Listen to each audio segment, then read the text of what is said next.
Good morning. Good morning. Getting used to the new systems here. Good morning. Welcome to Hug Nation. Specifically, our Love Morning Gathering, our meetup for love ambassadors. Like you. Chance to share some gratitude. Make an appointment with ourselves so our higher self can remind our current moment self of who we are pretty clear about who we want to be today. The general qualities of identity that we want to remind ourselves. Humility, patience, kindness, maybe perseverance, maybe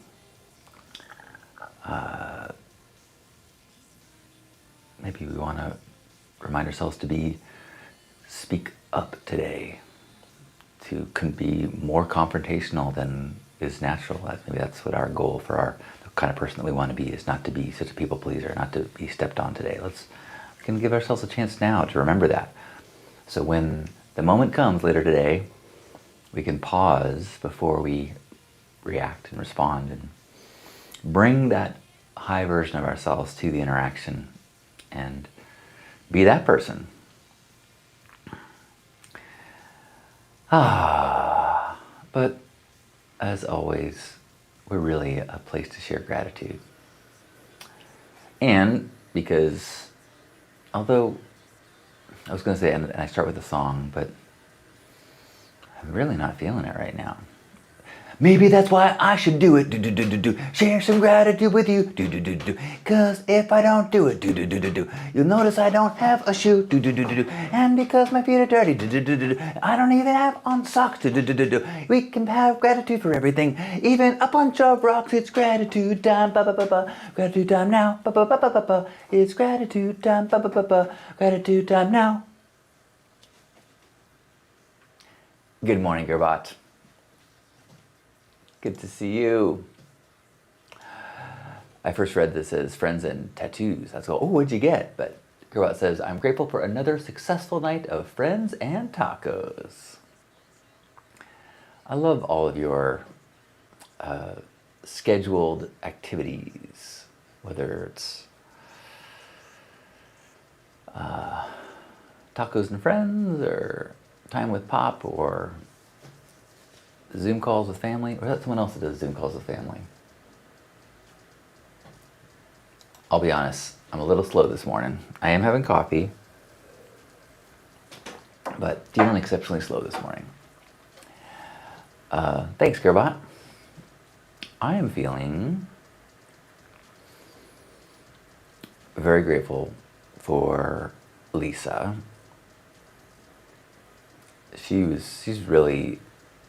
She gives so much of herself in so many different projects. It's really inspiring. Good morning, something I lost or something I lost. Good morning. Welcome. We're just sharing things we're grateful for. What are you grateful for? I'm really feeling a lot of gratitude for my parents right now. I had a meeting with them yesterday and talked about a number of, they're both super healthy and vibrant and could be living 20, 30 more years. But they're in their 80s and they have been very conscientious about planning for their passing. And so they shared with us yesterday that they have made arrangements to be turned into compost upon their death. So we are going to be giving cards with a number to call, and when the time eventually comes that we come across their body or we're with them and they pass, we call the number, and their body will be picked up by a transport service that will drive it to a facility in Las Vegas, where for the next 40, 50 days, their bodies will go through a system of being composted and turned into soil. And then my brother and I will be given 5 pounds of soil that we can spread around the world, or at the beach, or put into the roots of a tree. We could put into a milkshake, but I don't think that's a good idea. Whatever we want. We'll have 5 pounds of soil, and then the rest of the remains will be sent to a facility in Northern California. And not a facility, excuse me, like a sanctuary, like a nature reserve. And some trees will be planted, so we can visit the nature preserve whenever we want, and we will be able to make, whether it's add the soil to places around the world or our homes that we want to be able to think of them. It is the most green solution to body disposal that is legal in this part of the world. You may have seen pictures of like, there's an image that I saw shared a lot where it was like a pod with a tree, so the roots would like go into your body as it's buried in the ground, but that is not an option in this part of the world. But being turned into compost and then being a part of the root system of a tree is absolutely possible, and is what my parents have chosen to do. Pretty rad. So I'm grateful for them, for their foresight, grateful for their planning, grateful for the way that they are thinking about their own deaths in a healthy way. Thankful for the way that they are doing their best to relieve any burdens that they might put on their children. I just think that is so...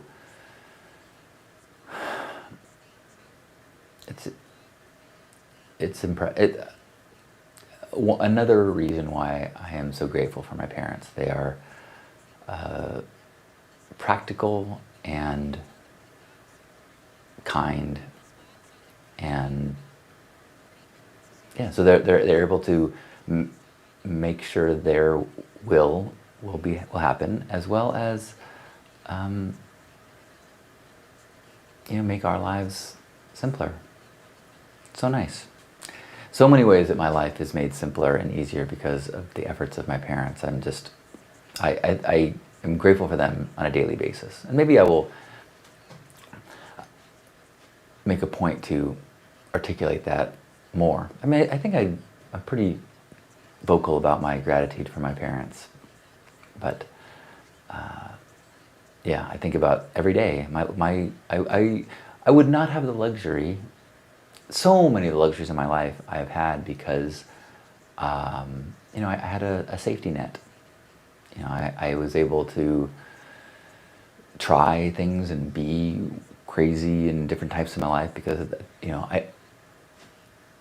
some of the reasons are pure obstetricinal accident of being born in this body, that, I could talk back to a police officer without really fearing that I might be put in jail, or my privilege has helped me to feel safe, and my parents have helped me to feel safe so that I could take risks or say no to opportunities that didn't feel right. I'm so grateful for all the ways that my privilege has allowed me the life that I have, and I try not to waste it, like I am trying not to be selfish, trying to, it's not like I'll just say I feel good about the way I spend this life towards trying to be good to others and be of service. And part of that is because I feel like I have had the luxury of not having to survive, and there's been no question that I would be safe and have my needs met. So from that place of security, it feels like it's just right to spend some of my energy on for Saturdays and some of my energy on trying to promote mental health and gratitude and joy and promote the 10 principles, and which I believe is, one of the movements that is most world healing of any that I've been a part of. That, helping people to get in touch with their inner truth and their radical self-expression, radical inclusion, and these are principles that are so connected to the brilliance and revolutionary ideas of the forming of the United States of America. Founding fathers and the 10 principles have a lot of overlap, and for this reason, like things like the things that I've gotten put my energy towards in my life have always been what I felt like was beneficial for the future of the world. Even when I was really active in like the porn industry, I was trying to work towards combating sexual shame, which as a white man, I felt like I can't really be an activist in a lot of areas without being like a tourist or a white savior. But sexual shame was something I felt like I could stand tall and be a leader in that area. And I felt like the impact on our world is devastating with the number of people that are acting from places of shame and trauma. This is actually in a time before trauma was really being discussed in the way it is now. I think I maybe could have, I wasn't in a place, but I think that's another area that I could be more activist in. And I think that now I'm like aging into a place where men's work is a place of service. And again, all of this is related to my gratitude for my parents and for giving me the opportunities to have enough relaxation in my body and my spirit so that I could pursue things that were beyond just putting a meal on the table and a roof over my head, but were towards how can I use my energy, resources, and talents towards making a better world.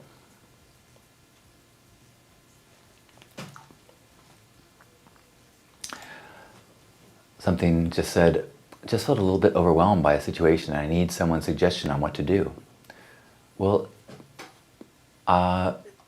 share with us. I would love to hear what you're going through. GRRRRRRRat says, I'm also grateful for my good health and for that of my friends and family. Me too. And, as at the same time, I'm healthy in terms of sickness. My body is not at its best state. I think I have tendinitis or something in both my shoulders, and it's really impactful. Like if I pick up a bag out of my car, it's like, oh! And so I'm certainly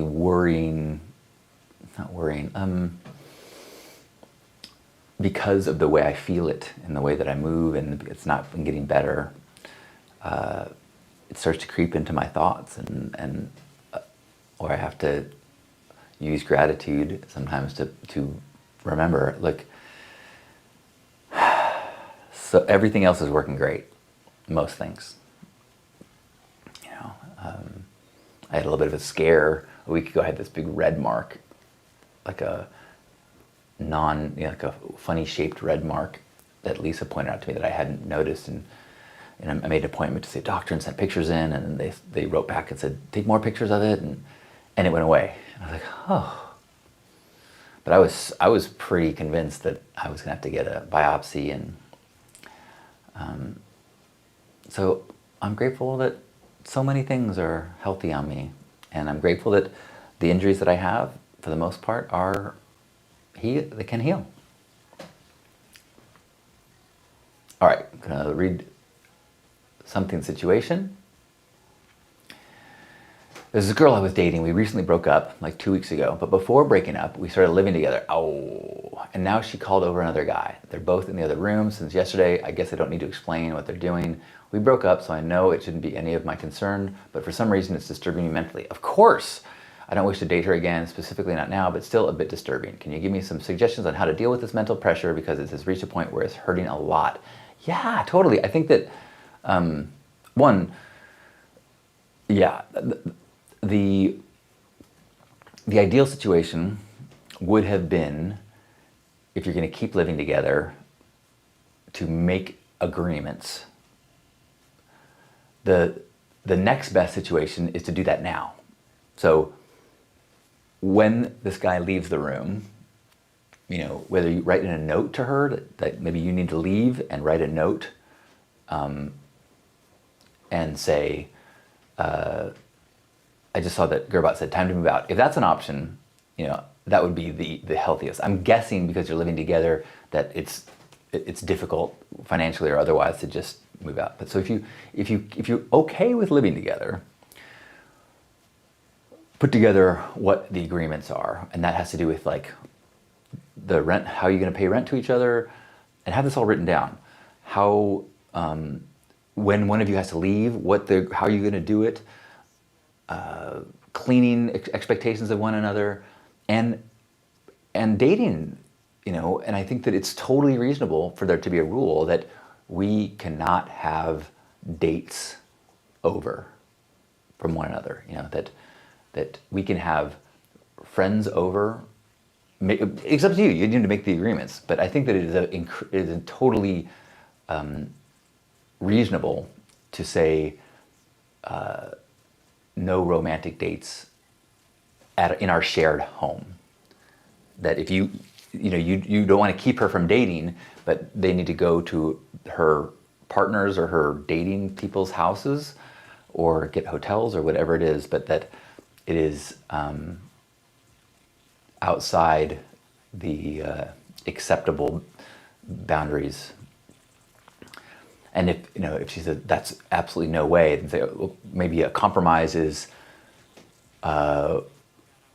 we establish a day a week when each of us gets the place, and then that night of the week you need to go someplace else, and vice versa. Like, you know, you pick a night. But I know many people that live together and have rules that no bringing people back to the house for all sorts of reasons. Even people that are not romantically connected. It's just some people are just like, I don't want strangers in my house, and I don't want to be monitoring who you hook up with. Hook up with whoever you want, but it is my business if you bring them into our home. And I think that, you know, to recognize that you are still healing from a relationship, and that it is a level of basic kindness to make that as easy as possible for the other person without, I think that establishing agreements towards peaceful living would be the mature and very reasonable thing to do. Now, the fact that what you're going through in this moment has got to suck. So I would say, if you can, write her a note, say, hey, can we have a meeting about house stuff when you're next available? How about tonight at blah, blah, blah, blah? Or call me or text me if any of these times work, and then see if you can leave the house and not get your mind whirled up into this, focus on what's happening in the next room. Good luck. GRRRRRRRat says, been there, done that, not healthy. Yeah, I think it's really hard to heal when you're living together. But I know, you're eventually going to have to move out. It's not sustainable, for sure. But in the short term, you guys got to have some agreements. Good morning, Carolyn. Carolyn says, I broke 2 ribs trying to trim a tree. So I'm thankful I'm a fast healer and a tough cookie. Oh my goodness. Well, I am sending you lots of healing, good vibes, and I hope it's not too painful, and I'm glad that you're fast healing. It's good to see you. Good morning, Natasha. Natasha says, I am grateful for this gratitude practice. Me too. Ooh, I got a lot of little sleep in my eyes. I just, I was looking at my, I often check my Facebook memories in the morning, and it's fun to have things pop up from years past, and photos and chapters from Natasha and I's interactions and adventures of decades ago. It's fun to see them pop up. Grateful for what was and grateful for what is. Steve says, good morning. I'm grateful that last night's mountain bike crash only resulted in bumps and bruises. At my age, it could have been a lot worse. Whoa, man, got tree trimming accidents, bike accidents. I'm glad that you're both okay. Yeah, bike crash, that sounds super scary. Whew, glad you're okay. Good morning, Sherry. Sherry says, grateful to wake up rested. Grateful to get up with the sunrise, get a workout, some yoga, and meditation. Nice job. Feeling a good start. Grateful for being close to the beach. Grateful that I'm doing well in math class. Nice, Sherry. Great list. Thanks for sharing.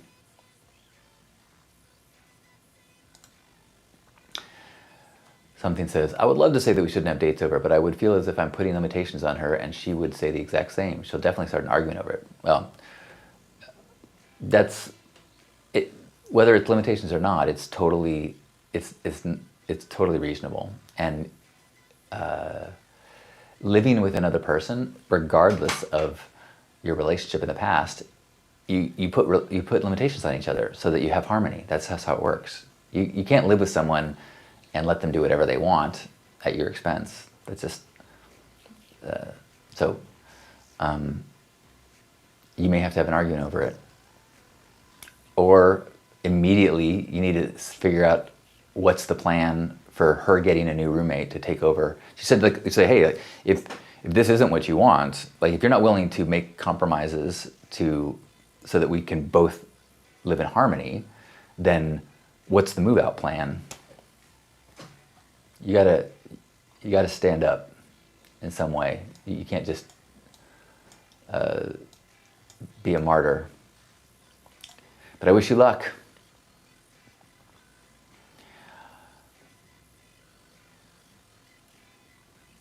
Good morning, Janet. Janet says, I am grateful for a big sister who is working hard in the Canadian government to make the world a better place. That's gotta feel good. Nice. Thanks, Janet. Tasha says, agreed. Grateful for our time together and now. Marari, good morning. Welcome to the live broadcast. What are you grateful for today? I'm grateful that my friend Adam is coming over after this to have a little office hours. We're just going to work together, not like work on our own stuff together. It's something I've never really done that before, but he suggested that we're going to try that. And grateful that I've got a lunch plan with my nephew, who's home from his first year of college. So that should be fun. You're so welcome, something. I wish you luck. I mean, and also know that your situation's tough. It's anytime you are connected to someone and you don't have the option of leaving, you're forced to deal with things that are hard. The worst example of this is like co-parenting. You know, when you share a child in common, and you can't just say you're being unreasonable. You're violating my boundary. Goodbye, because you have to deal with them because of the child.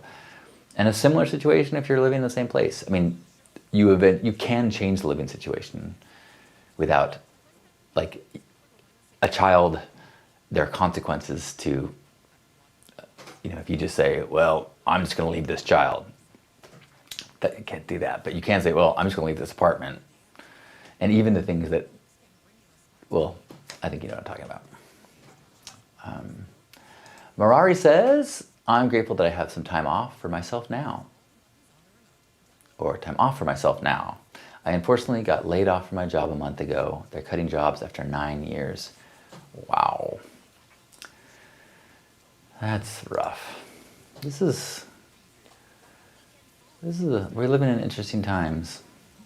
And I think that it's going to be our challenge during this chapter in the world of really practicing gratitude and not as a bypass, but as a way to not get overwhelmed with all of the things that are frustrating and hard. And so that we can acknowledge the challenges, the struggles, the fears, the uncertainties, the compromises, the desires that maybe we are unable to realize. And while we are having all of those places of want, remembering that there are things that we do have, and amplifying our awareness of the good night's sleep, the functioning body, the personal integrity, the relationships in our life that are deep, the people in our life that are there for us, the flowers on the walk down the block, all the things that are a part of the reality of our worlds that are amazing, but you can spend days and days and days and never think about any of them and just be fully absorbed in what's not right. And you can keep adding to the list of what's not right. You just have to scroll for a few minutes and you'll find more things that aren't right, more injustice, more suffering. And you can fill every single moment of your day with thoughts of what's wrong. And it won't make any of it better. So we gotta be careful that we don't get caught up in a pervasive headspace of a broken world. Acknowledge and be aware of the things that are difficult and celebrate the rest.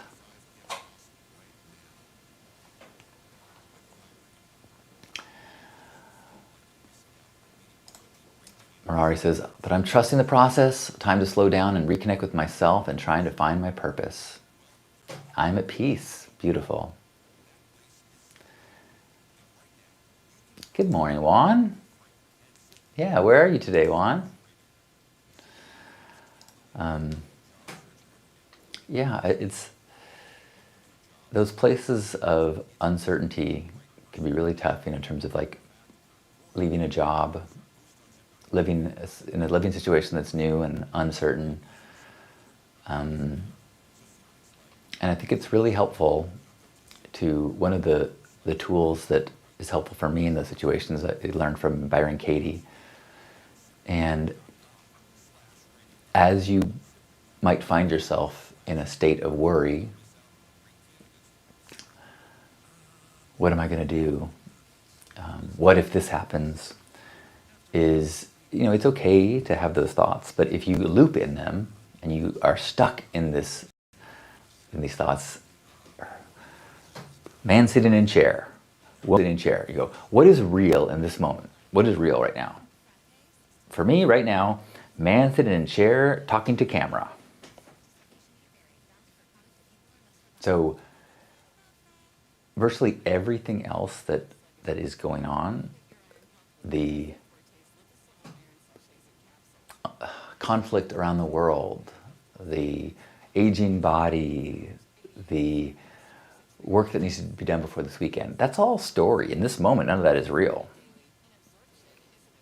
And so we can take some conscious effort into deciding what parts of the story of our narrative we're going to bring into the present moment. Which isn't to say you always ignore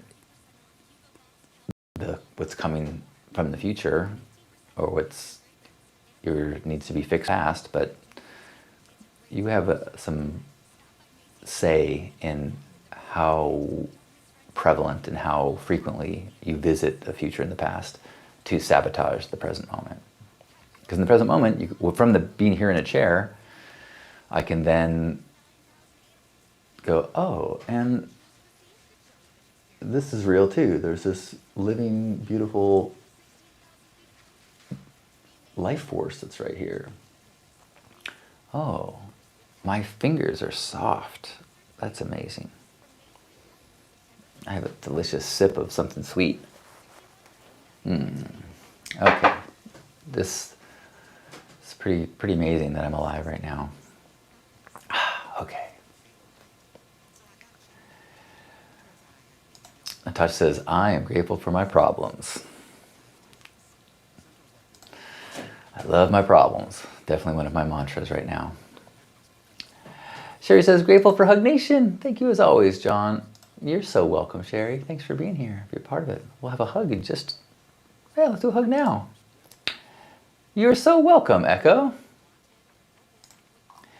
And with that, wherever you are,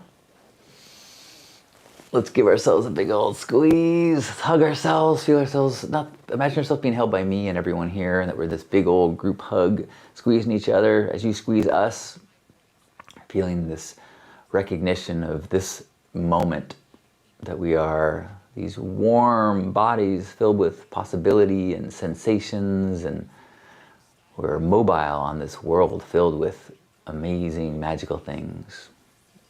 So let's feel some gratitude for this opportunity to be alive and connected as we take a deep breath in and squeeze.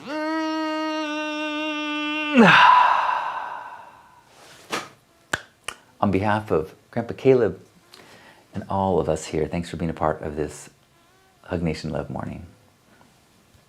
I love you.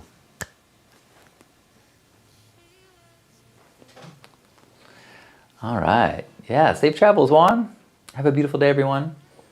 I think I'm going to be able to make gratitude today at noon. I do gratitude circles every day at noon in Zoom. If you ever want to join, you can go to zoom.hugnation.com. It has the times and the links.